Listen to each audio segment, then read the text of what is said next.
আমি তো বলি আমার জাতি যদি কিচ্ছু না করতো,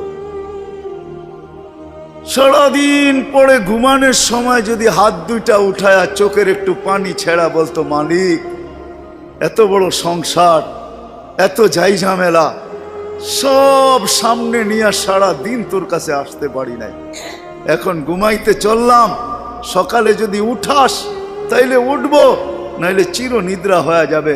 কেননা ঘুম তো মৃত্যুই, ঘুম তো মারা যাওয়াই, নাইলে ঘুমের থেকে ওঠার দোয়া এটা কেন হবে? আলহামদুলিল্লাহিল্লাযী আহইয়ানা বাদা মা আমাতানা ওয়া ইলাইহিন নুশুর। ঘুম যদি মৃত্যু মরা না হইতো, মৃত্যু বরণ করা না হইতো, তাহলে এই দোয়া ঘুমের থেকে উঠার হতো তো হইতো কেন?